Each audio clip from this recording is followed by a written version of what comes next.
Bismillah.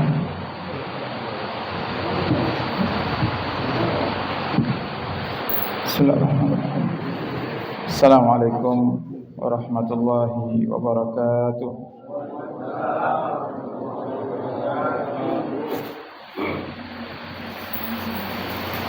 Alhamdulillah.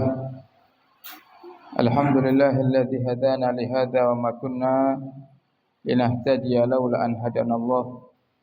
Allahumma salli wa sallim wa barik wa karrim wa majjid wa 'azzim ala sayyidina wa habibina wa syafi'ina wa qurrati a'yunina wa nuri qulubina maulana Muhammad miftahi babi rahmatillah adada ma fi ilmillah salatan wa salaman daimaini bi dawami mulkillah. Subhanaka la ilma lana illa ma 'allamtana innaka antal alimul hakim. Rabbi shrah li sadri wa yassir li amri wahlul 'uqdatam min lisani yafqahu qawli bijahin nabi wa sahbi wal ali. Dusturukum ya ahlad darak, dusturukum ya ahlan naubah, dusturukum ya ahlal halli wal aqd, amma ba'd. Qala musannif rahimahullahu wa nafa'ana bihi wa bi ulumihi fid dharain amin. I'lam anna syahra dzil hijjati syahrun mu'azzamun haramun wa fihi al-hajju alladhi huwa ruknun min arkanil Islam. Syahrun mu'azzamatun hurmatuhu mawfuratun khairatuhu tustajabu fihi ad-da'awat wa tuqdha fihi al-hajat wa fihi al-layali al-'asr وفيه الليالي العشر التي أقسم الله تعالى بها في كتابه الكريم بقوله والفجر وليال العصر فيا له من قسم عظيم واختلفوا في المراد بالفجر وبالعصر فقيل المراد بالفجر فجر كل يوم واقتصر عليه الجلال السيوطي رحمه الله تعالى في تفسيره أو فجر أول يوم من المحرم لأنه تتفجر منه السنة أو فجر يوم النحر لأن فيه أكثر مناسك الحج وفيه القربات. Alhamdulillah, kita bersyukur di malam hari ini kita diberikan nikmat oleh Allah Ta'ala bisa duduk di salah satu rumahnya di Masjid Miftahul Huda dalam keadaan kaula panjenengan sedaya sehat wal afiat. Maka untuk melengkapi daripada pahala duduknya kita di malam hari ini di majlis ilmu, kami menghimbau diri kami pribadi dan panjenengan ingkang hadir, ingkang dereng niat iktikaf, monggo diniati iktikaf dateng manah masing-masing. Lek mboten saged ndamel basa Arab, nggih ndamel basa Jawa, ndamel basa Indonesia, ya Allah saya niat beriktikaf sunnah di Masjid Miftahul Huda. Agar kita pulang nantinya Bapak Ibu membawa pahala yang sempurna. Yang pertama pahala salat berjamaah di masjid, dan yang kedua pahala duduk di majelis ilmu, dan yang ketiga pahala beriktikaf di rumah Allah. Semoga nikmat-nikmat yang semacam ini selalu Allah berikan kepada kaula panjenengan sekeluarga hingga akhir hayat kita insyaallah, amin ya rabbal alamin. Ma'asyiral hadirin hadirat hafizakumullah. Saat ini kaula panjenengan berada di bulan Dzulqa'dah, salah satu daripada 4 bulan yang dimuliakan oleh Allah Ta'ala. Dan saat lagi kita akan masuki daripada bulan yang terbaik dari 4 bulan yang dimuliakan. Bulan yang terbaik daripada 4 bulan yang dimuliakan oleh Allah, yaitu bulan Dzulhijjah, atau yang biasa kita sebut, orang Jawa sebut bulan besar. Bulan Dzulqa'dah, Dzulhijjah, Muharram dan Rajab ini bulan yang diistimewakan oleh Allah Ta'ala, yang setiap amal kebaikan di dalamnya tidak sama pahalanya dengan amal kebaikan di luar 4 bulan ini. Terutama di bulan Dzulhijjah, Di dalam kitab Kanzun Najah was Surur dikatakan i'lam anna sahra dzil hijjati, ketahuilah bahwasanya bulan Dzulhijjah itu bulan besar, syahrun mu'azzamun haramun, bulan yang diagungkan dan dimuliakan oleh Allah Ta'ala. Wa fihil hajju, di antara alasan kenapa bulan Dzulhijjah ini dimuliakan sama Allah, di antaranya adalah fihil hajj, di dalamnya ada ibadah daripada salah satu rukun Islam, ibadah yang karena beratnya dan karena besarnya pahalanya Allah memberikan satu daripada kriteria bagi orang yang melaksanakannya, yaitu jika mampu. Ibadah haji para hadirin, Nabi telah menyatakan bahwasannya pahalanya itu seperti halnya jihad. Al-hajju jihad. Dan jihad sendiri, Nabi kita Muhammad sallallahu alaihi wasallam mengatakan laisa lahul jaza illal jannah. Haji jihad itu tidak ada balasan yang lebih baik daripada balasan-balasan Allah, melebihi daripada surganya Allah Ta'ala. Jadi orang yang hajinya mabrur, bisa dipastikan dia akan menghuni surganya Allah. Wa huwa ruknun min arkanil Islam. Yang haji itu adalah rukun daripada rukun Islam yang harus ditunaikan bagi mereka orang-orang yang mampu.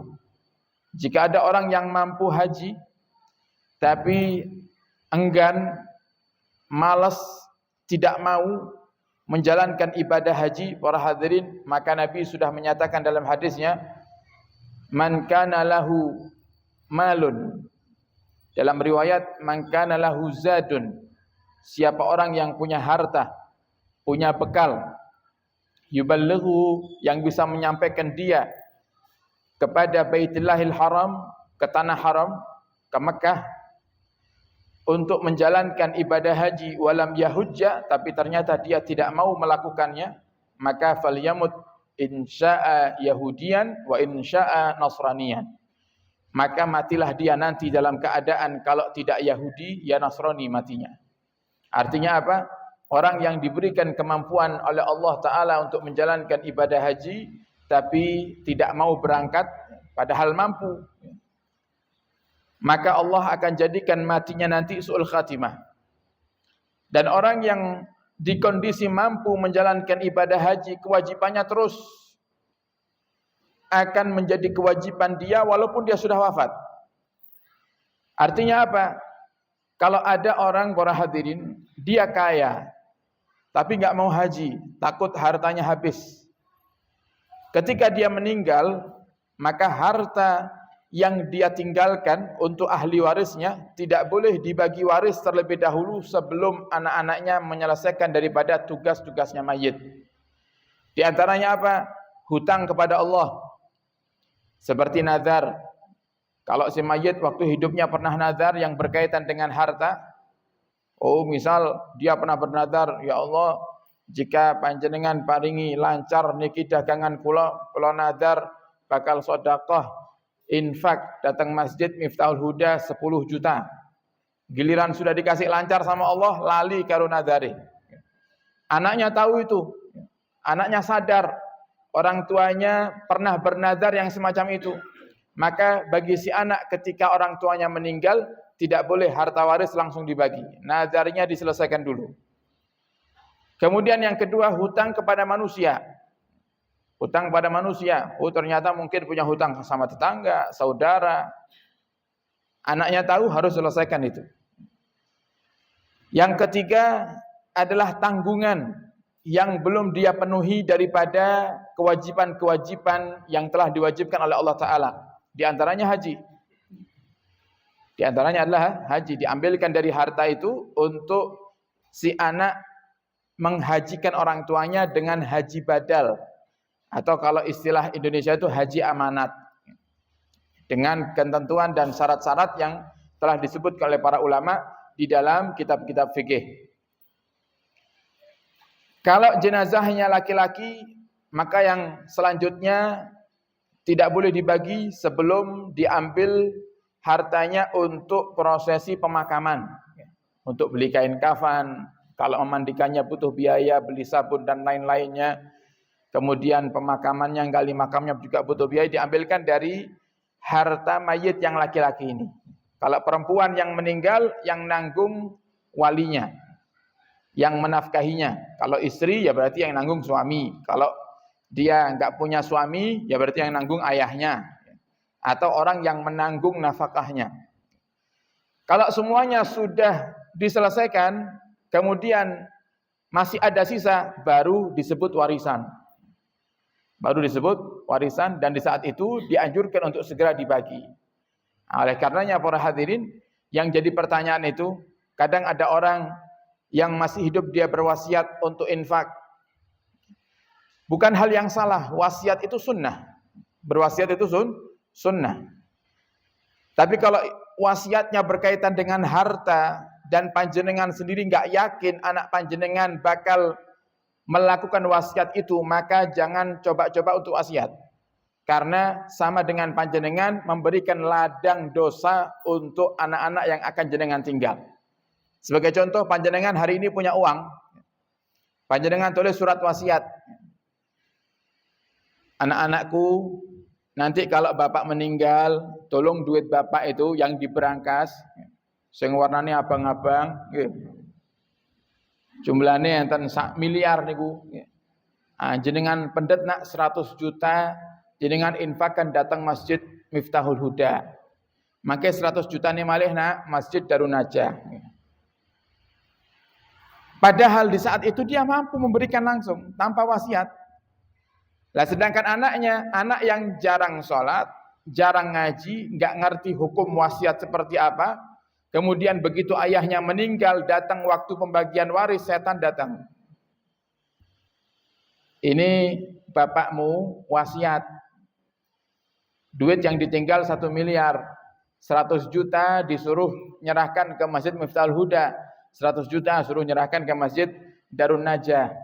Tapi lek kamu serahkan ini duitnya, berarti warisanmu ndak sido sak M. Berkurang. Jadi 800. Harusnya kamu dapat bakal lebih banyak kalau enggak kamu serahkan ke masjid itu. Wes ora usah diparingi masjid. Enggak usah dikasih ke masjid. Coba. Dosa enggak si anaknya? Dosa. Si anak dosa. Berarti orang tua yang bikin wasiat semacam itu, sedangkan dia enggak yakin anaknya bakal jujur amanah untuk menjalankan wasiatnya, maka sama dengan orang tua itu memberikan sarana untuk anaknya berdosa. Kemudian yang berwasiat pun juga berdosa. Kenapa? Karena wasiatnya enggak dijalankan itu. Nah, maka ini berdosa karena wasiatnya enggak dijalankan sama anaknya, dia jadi sebab anaknya berdosa. Dia jadi sebab anaknya enggak amanah. Dia jadi sebab anaknya enggak jujur. Makanya kalau urusan infak, para hadirin, kalau hari ini ada jangan ditunda. Kenapa harus nunggu mati dulu baru infak gitu? Toh juga pahalanya bisa jenengan rasakan langsung. Lah kalau wasiat Bapak Ibu nggih, wasiatnya dengan wasiat ya jenengan dapat pahala mengamalkan sunnah yaitu berwasiat. Mengamalkan sunnah yaitu berwasiat. Nah, kemudian ternyata setelah kaula panjenengan wafat, itu anak jalankan wasiatnya setelah setahun. Karena warisannya berupa tanah, wasiatnya berupa uang, enggak dijual-jual sama anak, ditanami tebu dhisik nggih. Wis panen napa sekali, duitnya kok akeh ya. Ternyata ya, ini lek didol, disade niki sitine niki malih mboten saged panen tebu sik tambah setahun malih. Akhirnya apa? Jenengan enggak dapat pahala jariah gitu. Tertunda. Sebab anak-anak tidak langsung menjalankan wasiat itu. Tapi kalau panjenengan langsung infak di waktu hidup, di hari itu juga panjenengan sudah dapat pahala. Enggak perlu nunggu mati. Di saat itu juga dapat pahala. Kalau di Masjid Miftahul Huda digunakan majlisan yang hadir 50-100 orang, ya panjenengan walaupun masih hidup, enggak nunggu mati itu, orang hadirin dapat pahala jariah. Apalagi nanti kalau sudah wafat. Nah, wasiat itu yang benar para hadirin, yang paling aman. Cari yang aman kalau wasiat itu. Wasiat misal panjenengan gadah anak yang pertama, panjenengan bikin wasiat, nah nanti kalau bapak meninggal titip adik-adik ya. Jangan sampai adik-adik enggak belajar ilmu agama. Jangan sampai adik-adik tidak sholat. Nah, wasiat indah itu. Wasiat yang indah. Bisa dikerjakan. Bahkan seandainya pun enggak diwasiati oleh bapak panjenengan sebagai kakak yang tertua, memang seharusnya untuk menasihati adik-adiknya. Jadi diri aman, para hadirin. Nah, ini kembali kepada pembahasan kita, para hadirin, di bulan Dzulhijjah ini, ya, di bulan yang diagungkan oleh Allah Ta'ala, ada satu ibadah namanya haji.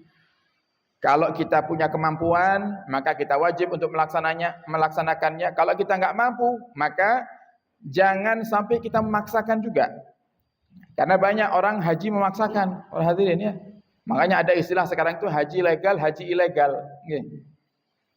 Jadi kalau ada orang yang hajinya nggak sesuai dengan peraturan pemerintah, baik pemerintah Indonesia ataupun pemerintah Saudi, ya kalau pulang ke Indonesia, ya kudune dipanggil Pak Haji ilegal, atau Pak Haji nggak resmi. Karena ada haji resmi, ada haji nggak resmi. Nah, kenapa sampai melalui jalur yang tidak resmi? Alasannya apa itu? Kalau alasannya rindu, ya, alasannya rindu, semua rindu. Semua orang rindu. Tapi jangan sampai kerinduan kita itu, para hadirin, kita obati dengan cara yang enggak benar. Kita obati dengan cara yang enggak benar. Ada seorang ayah ibu kangen anaknya di pondok pesantren. Pondok pesantren sudah bikin peraturan jam jenguk dari jam sekian sampai jam sekian. Kemudian panjenengan datang, para hadirin, tengah malam, semua pengurus pondok tidur, santri semuanya lagi tidur, panjenengan datang. Tiba-tiba kenapa? Putrane digendong langsung dibeto. Dibeto wangsul dengan dalil apa? Kangen. Besok pengurus heboh. Ada anak hilang. Lapor polisi, padahal nggih sing nyolong bapak dhewe. Bener enggak? Si bapak memang enggak mencuri, tapi salah. Tapi salah, caranya salah. Mengobati rindunya enggak gitu harusnya. Atau jangan-jangan bukan karena rindu, tapi karena penyakit hati yang lain. Wis sak Pulirejo wis haji kabeh kari aku rong haji. Kalau dihitung-hitung haji kok larang ya? Ya wis lah haji sing ilegal ae bendang haji. Jadi kalau ngumpul-ngumpul podo-podo napa dipanggil Pak Hajinya.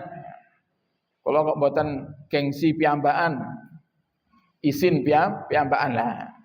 Ini namanya ujub, penyakit kepingin dipuji dengan satu ibadah. Namanya riya, kepingin ibadahnya bukan karena Allah, tapi karena manusia. Bahkan menabung untuk haji itu, menabung untuk haji ini kebuatan wajib, tapi dapat pahala. Panjenengan nyepai celengan, saking kepinginnya haji sampai celengannya sing model Ka'bah nih, nah, ini kan kata yang sadian celengan model Ka'bah. Kepingin ini khusus untuk haji, nyelengi. Wajib enggak nyelengi untuk haji? Enggak wajib. Dapat pahala? Dapat, karena membuktikan niat panjenengan yang begitu kuat. Lah yang keliru lagi, sudah memaksakan, belum mampu untuk haji, para hadirin, haji ngutang. Haji ngutang. Nah, ini lagi ngetren nih. Haji ngutang, haji kredit. Terus buatan panci tok saged di kredit. Haji lo di kredit. Lho pripun haji kredit? Budal dhisik, ibadah selesai, wangsul nyicil. Dan itu disediakan oleh beberapa travel itu, para hadirin. Buat apa? Loh, belum mampu, belum sampai ke derajat mampu kok maksakan harus kredit. Nanti giliran kondisi ekonomi lagi gak baik, mau bayar kreditan, akhirnya macet, para hadirin, sambat datang Gusti Allah. Ya Allah, kenapa jenengan persulit hidup saya? Lho sing bikin sulit kamu sendiri. Dawuh Gusti Allah, wis aku ngomong lek mampu lho, urung mampu kok wis budal gitu. Jadi yang mempersulit kadang bukan Allah. Yang mempersulit diri kita, Allah enggak pernah persulit hambanya, para hadirin. Sing ruwet iki kadang awake dhewe. Dikasih hidup sama Allah cukup, malah kepengin ruwet. Punya motor, motornya masih aman, bisa jalan, kredit motor sing anyar. Sing bikin ruwet siapa? Ya kita sendiri. Giliran ditagih, Wayane bayar kreditan mboten gadah arta sambat. Bingung aku. Piye lek nyicil motor gitu. Lagi kadang nggak terima, iman sudah menurun drastis. Dia sambat kepada Allah Ta'ala, dia katakan, ya Allah kenapa engkau persulit hidup saya? Engkau kan katanya maha kaya. Masa ngasih saya duit 1 juta untuk nyicil motor mboten saged ya Allah? Ngomongnya sudah kayak nantang-nantang Gusti Allah. Nggak sadar yang mempersulit hidupnya ya dirinya sendiri. Nah, maka para hadirin, di bulan Dzulhijjah ada ibadah haji yang disyaratkan oleh Allah wajib bagi mereka orang-orang yang mampu. Mampu bukan hanya sekedar uang yang mereka miliki, tapi mampu dalam keadaan perjalanan aman. Dia punya harta yang akan dia tinggalkan untuk orang-orang yang dia nafkahi. Ini termasuk kategori mampu. Dia bisa menafkahi keluarganya. Biaya untuk tiket bekal selama di Mekah Madinah ada, tapi perjalanan gak aman. Kemungkinan lek numpak pesawat salipan karo rudale Iran. Nah, sudah aman dah aman, berarti panjenengan masih dalam kondisi belum mampu. Nah, tapi kalau sudah kondisi aman, seperti tahun ini dipastikan keberangkatan pesawat dari Indonesia menuju ke Arab Saudi tidak melewati jalur peperangan, kecuali yang transit-transit. Nah, saya rasa kalau haji nggak ada transit, langsung menuju ke Jeddah atau menuju ke Madinah, maka aman para hadirin. Nah, berangkat yang mampu. Kemudian dikatakan syahrun mu'azzamatun hurumatuhu. Bulan Dzulhijjah niku Bapak Ibu, bulan yang kemuliaannya begitu agung. Kebaikan yang Allah tebarkan di dalamnya begitu banyak. Tustajabu fihi da'awat, dan setiap doa hamba akan diijabahi oleh Allah Ta'ala. Wa tuqdha fihi hajat, dan hajat seorang hamba akan dikabulkan oleh Allah di bulan Dzulhijjah. Terutama di 10 hari pertama bulan Dzulhijjah. Ini 10 hari yang diistimewakan oleh Allah. Saking istimewanya sampai Allah pakai 10 hari ini menjadi sumpah. Allah pakai untuk sumpah.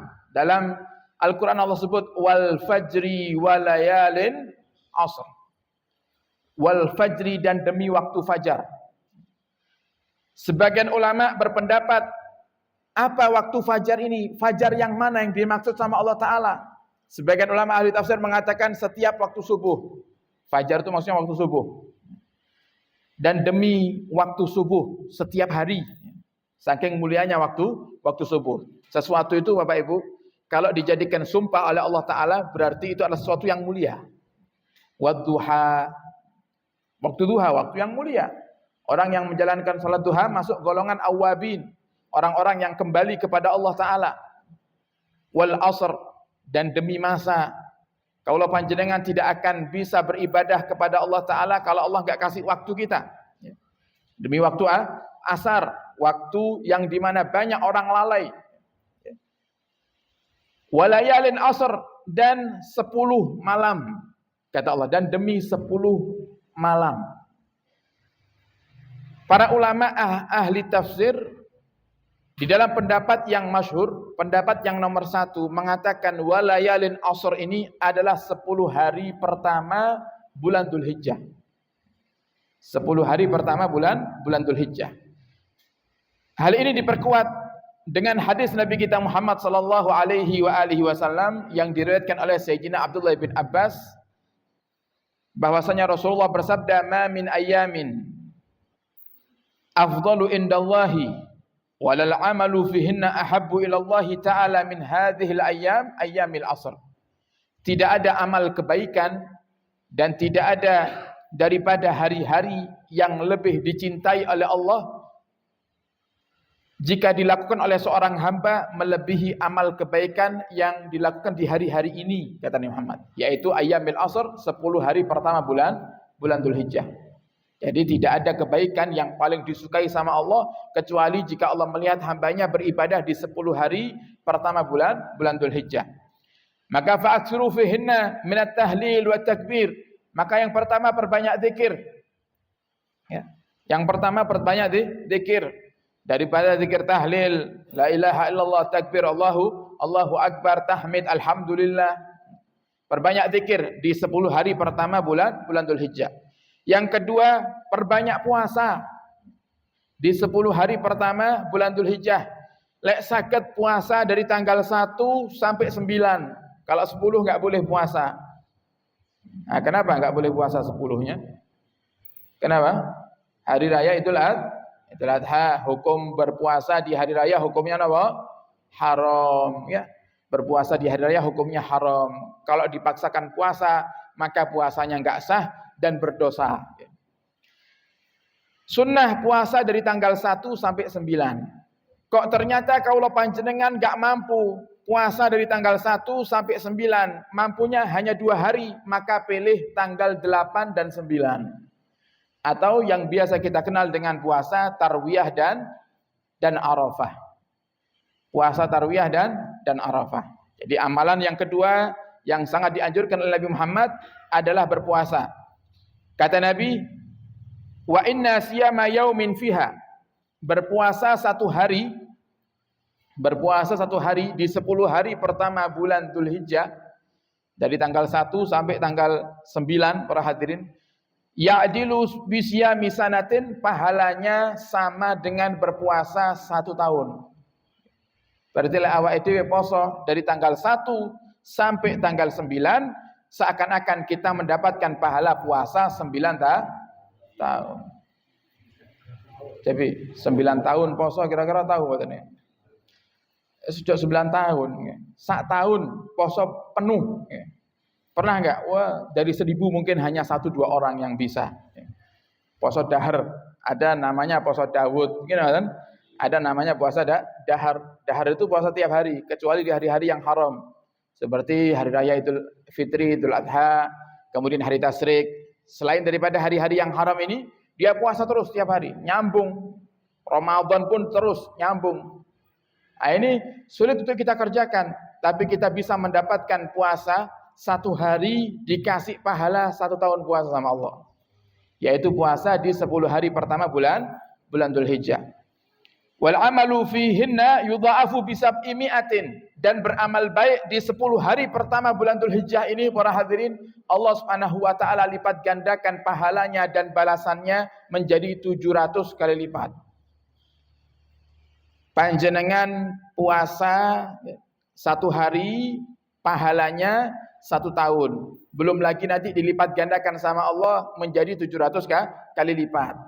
Kemudian panjenengan infak 1 juta di Masjid Miftahul Huda di 10 hari pertama bulan Dzulhijjah, para hadirin, panjenengan dicatat sama Allah seakan-akan panjenengan infak 700 juta. Nate dereng infak 700 juta. Dereng nggih? Kenapa kok dereng? Mboten enten artone, Beb. Nah, karena belum ada uangnya. Yuk ini loh, pahalanya pun dicepai kalian Gusti Allah. Enggak butuh uang yang segitu. Cuman butuh niat. Niat, para hadirin. Niat yang kuat. Napa malih di puncaknya yaitu hari ke-10 setelah kita menjalankan daripada salat Idul Adha sebagaimana Allah perintahkan dalam Al-Qur'an, "Washalli lirabbika wanhar", dan salatlah karena Tuhanmu Allah Ta'ala, wanhar, dan sembelihlah. Salatlah karena Tuhanmu Allah, yaitu maksudnya salat Idul Adha. Salat Idul Adha, Bapak Ibu, pahalanya lebih gede daripada salat Idul Fitri. Tapi prakteknya di masyarakat biasanya Idul Fitri luwih rame timbangan Idul Adha. Nggih. Tapi kalau cerita niku sing mriko, nggih. Lek teng mriki insyaallah mboten. Idul Adha luwih rame biasanya, nggih. Amin insyaallah. Nah, jangan sampai teng mriko niku enten gancing tebih mriko nggih. Rame lek wayah bagi daging. Wayah salat sepi, nggih. Lah niki para hadirin kebalik. Idul Fitri sama Idul Adha pahalanya lebih gede Idul Adha. Kenapa alasannya? Karena dalilnya dalam Al-Qur'an. Allah sebut fashalli lirabbika wanhar. Salatlah karena Tuhanmu. Kalau Idul Fitri dalilnya dalam kata para ulama, dalilnya dalam hadis. Kalau Idul Adha dalilnya dalam Al-Qur'an. Salat yang dikerjakan yang kemudian disusul dengan menyembelih yaitu salat Idul Adha. Setelah itu berkurban. Yang mampu berkurban, berkurban. Kata Nabi kita Muhammad, man kana lahu sa'ah. Dalam riwayat man kana lahu malun, siapa orang yang punya kemampuan, walam yudahi, datang hari raya Idul Adha tapi dia enggak berkurban, maka fala yakurbanna musallana. Jangan dekati musala-musala kami, kata Nabi Muhammad. Jangan sok mendekati masjidnya Allah Ta'ala. Jangan sok kamu mendekati rumahnya Allah Ta'ala. Kenapa seperti itu? Coba gambarannya ngeten, para hadirin, untuk memudahkan pemahaman kita. Panjenengan punya putra putri yang dari kecil panjenengan rawat dengan baik. Ketika anak panjenengan lapar, di saat itu panjenengan juga lapar, tapi ternyata melihat makanan di dapur hanya untuk cukup satu orang, panjenengan utamakan anak panjenengan. Panjenengan tahan lapar panjenengan, menomorsatukan anak. Anak kepingin sekolah, panjenengan biayai. Sekolahnya jauh, panjenengan antarkan. Panjenengan sempat-sempatkan di waktu istirahat, panjenengan menjemput anak pulang. Ketika sakit, panjenengan obati. Panjenengan tangisi. Begitu dewasa, ternyata anak itu perhitungan dengan panjenengan. Anak itu enggak tahu terima kasih dengan panjenengan. Apa yang terjadi dalam hati panjenengan saat itu? Marah. Ini anak enggak tahu diuntung. Ini anak enggak tahu terima kasih. Sudah ditanggung biaya hidupnya oleh orang tuanya. Diperhatikan sama orang tuanya. Minta apapun dikasih sama orang tuanya. Giliran sudah dewasa, durhaka dia. Dia enggak nurut sama orang tuanya, enggak taat sama orang tuanya. Nah, maka ini anak yang bikin mangkel hati orang tuanya. Bagaimana keadaan yang seperti itu, sifat yang buruk seperti itu, kita praktekkan kepada Tuhan kita Allah Ta'ala. Allah ngasih kita rezeki. Allah yang nyukupi kita. Dulu kita enggak punya, sekarang kita punya. Dulu untuk makan kita susah, sekarang para hadirin kita punya segalanya. Kita bisa membeli makanan, bahkan yang lezat pun kita mampu. Giliran Allah menyeru, fasalli lirabbika wanhar, wahai umat Nabi Muhammad, salatlah karena Tuhanmu, salat Idul Adha, dan sembelihlah. Kemudian kita mengatakan di hati kecil kita, kalau saya kurban nanti duit saya habis. Napa malih tahun niki sapi larang. Kambing misalnya mahal, saya enggak mau kurban eman-eman duitnya. Makanya sering kami sampaikan, kalau sudah masuk bulan Dzulhijjah Bapak Ibu, harga sapi, harga kambing lebih mahal daripada harganya mobil. Harga sapi dan kambing lebih mahal daripada harganya HP. Maksudnya apa? Kata tiang niku mampu beli HP, tapi enggak mampu beli satu ekor kambing. Banyak orang mampu ganti motor, enggak mampu beli satu ekor kambing. Apalagi sekarang ngisi bensin sing larang dhewe, gitu kan? Nah, Pertamina Dek nggih. Diisi full tank.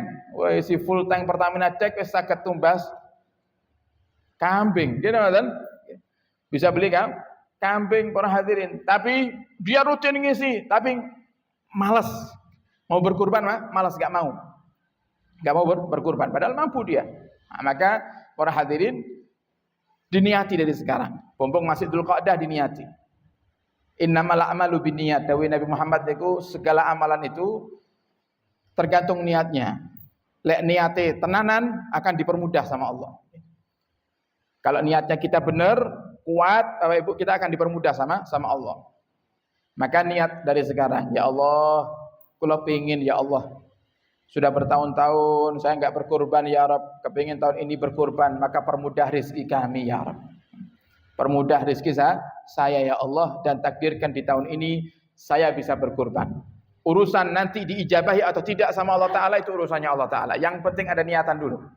Bahkan Sayyidina Abdullah bin Abbas niku untuk membuktikan kekuatan niat panjenengan, kalau di hari H ternyata kok kita enggak punya kemampuan untuk beli kambing, enggak punya kemampuan untuk beli hewan kurban, kemampuan panjenengan beli bebek, nih.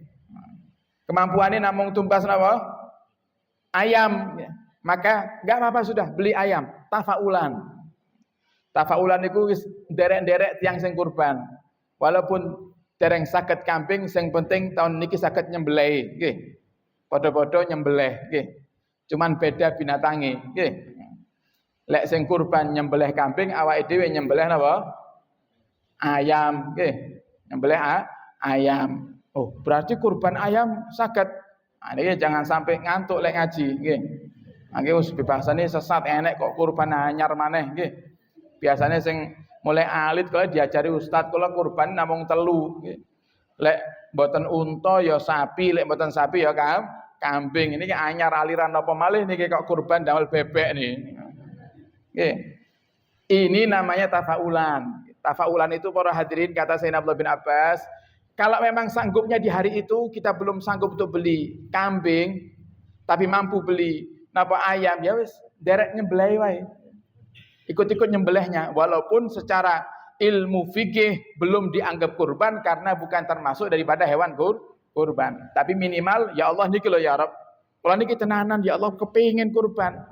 Mboten saged tumbas kambing, entene ayam, ya wis ya Allah niki bukti kalau saya ini benar-benar kepengin kurban niki kula sembelih ayam ya Allah. Dimasak ya.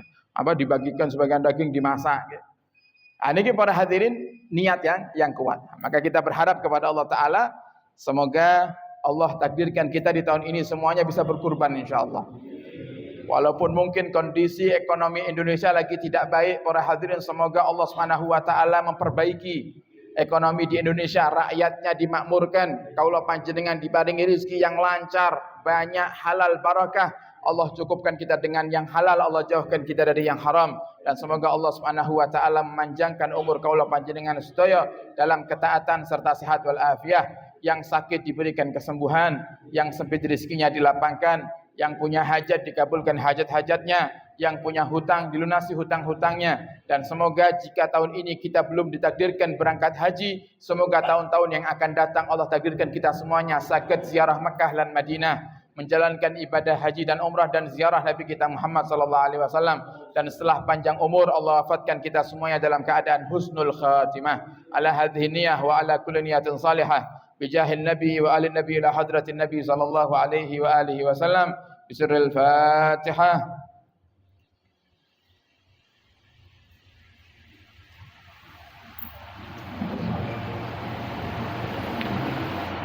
Alhamdulillah rabbil alamin. Kami informasikan Bapak Ibu jangan lupa setelah ini ada majelis di Masjid At-Taqwa Kanigoro Kras Kediri. Kemudian besok subuh ada rutinan bersama kami di Musholla An-Nasir, Dusun Belimbing, Desa Jeli, Kecamatan Karangrejo. Satu gang sebelum Mabes Asyifa kalau dari arah selatan, ya. Satu gang sebelum Mabes Asyifa. Kemudian malam harinya rutinan di Musholla Al-Muttaqin Purwo Asri Kediri. Dan hari Ahad pagi pembukaan majelis Ahad pagi bersama kami di Mabes Asyifa. Pembukaan majelis Ahad pagi bersama kami di Mabes Asyifa jam 6 pagi sampai selesai, dan malam harinya kita membaca Maulid Nabi, menumbuhkan kerinduan dan cinta kepada Nabi Muhammad melalui salawat dan belajar sejarah Nabi kita Muhammad di Majelis Asyifa bertempat di Mabes Asyifa ba'dal Isya malam Seninnya. Monggo dihadiri para hadirin untuk umum muslimin dan muslimat. Dan juga kami sampaikan tadi kita membahas tentang puasa Arafah yang juga pahalanya tidak kalah besarnya para hadirin, dan diampuni dosa 2 tahun oleh Allah Ta'ala. Rutinan kami setiap tahun kami membuat acara takrif. Ya, takrif seperti tadi contohnya, ya. Mirip-mirip contoh kurban damel ayam mau loh. Tahun ini kita nggak bisa haji, belum takdir haji di hari Arafah yang di Mekah sana lagi wukuf di Arafah. Nah, kita ikut-ikutan, derek-derek lampahi tiang sing wukuf, kita kumpul di majelis, kita baca zikir bersama, kita baca doa dengan harapan semoga tahun-tahun yang selanjutnya kita bisa menjalankan wukuf di Arafah, dalam arti kita berangkat haji, dan juga kita berharap mustajabnya doa di hari Arafah. Sehingga kami mengundang panjenengan sedaya acara takrif yang insya Allah akan diadakan di tanggal 9 Dzulhijjah di hari Arafah. Jadi nanti kita lihat ya, penentuan awal bulan Dzulhijjah. Setelah itu tanggal 9-nya para hadirin kumpul di Mabes Ashifa ba'dal asar, setelah sholat asar awal waktu, okay. Atau setelah sholat asarnya asar sing awal waktu, okay. Nah, jam 3, okay. Jam setengah 4 sampun kempal datang Mabes, kita kumpul zikir bersama, belajar bersama, dan juga disediakan nanti makanan untuk buka bersama. Acara ini untuk umum muslimin muslimat yang ternyata di hari itu dereng saged poso, para hadirin boten napa-napa hadir. Makanan yang disediakan bukan hanya untuk yang berbuka saja, tapi untuk seluruh jamaah yang hadir, baik yang berpuasa sunnah Arafah ataupun yang tidak puasa. Nah, monggo sarang-sarang hadir diniati dari sekarang para hadirin. Semoga majelis-majelis yang akan kita adakan di waktu yang mendatang diberikan kemudahan dan kelancaran oleh Allah Ta'ala. Amin. Ya Rabbal Alamin. Sekian dari kami, kurang lebihnya mohon maaf dan mohon doa selalu. Wabillahi taufiq hidayah. Assalamualaikum warahmatullahi wabarakatuh.